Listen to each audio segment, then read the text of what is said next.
السلام عليكم، نتمنى تكونوا في احسن الاحوال. اليوم ان شاء الله غادي نقدم لكم سلطه بالكورجيط او القرعه خضراء. كتجي اكثر من رائعه وبنينه بزاف، ترافقوها مع الدجاج ولا الحوت.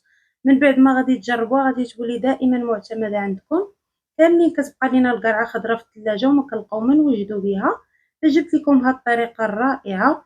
فتابعوا معايا الطريقه وما تنسوش لايك الفيديو وتشتركوا في القناه باش توصلوا بالمزيد من الوصفات، ونبداو على بركه الله. هنا عندي الكورجيط اللي كنغسلها مزيان وكنقطعها بشكل دوائر كيف ما كتلاحظوا معايا، وكنديروها في اللاطه اللي مفرشه بوراق المطبخ ولا مدهونه بالزيت، وكنضيف لها شويه ديال الملحه وشويه ديال الابزار والزيت النباتيه او زيت الزيتون اللي كتفضلوا. صافي وكنلبسها بهاد الابزار مع الزيت والملحه بشكل جيد،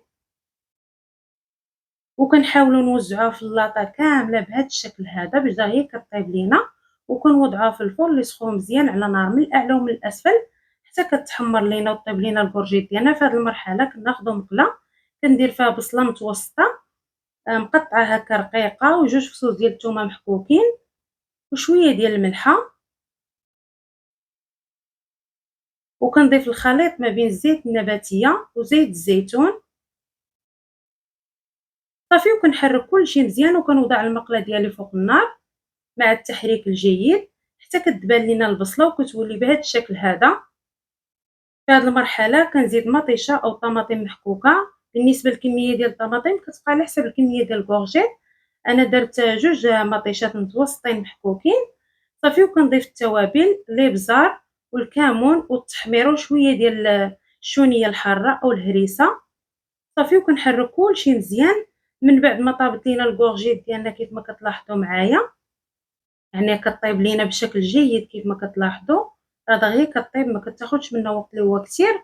صافي من بعد ما كتشحر لينا ديك لاصوص طوماط مع البصله والتوابل كنضيف ليها القرعه من بعد ما طابت ليا، وكنحرك كلشي مزيان حتى كتخلط ليا هاد الكورجيط مع هاد لاصوص. وكنزيد في هاد المرحله قزبر ومعدنوس. صافي وكنحرك كلشي مزيان حتى كتندمج ليا جميع العناصر بشكل جيد.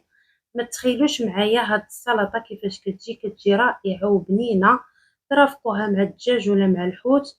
سلطه لي صيفيه، كاملين كتبقى لينا هكا القرعه خضراء في الثلاجه وما كنلقاو ما نديرو بها، كتبقى لينا في الثلاجه غير كتخسر. فوجدوا بها هاد السلطه راه كتجي رائعه بزاف بزاف.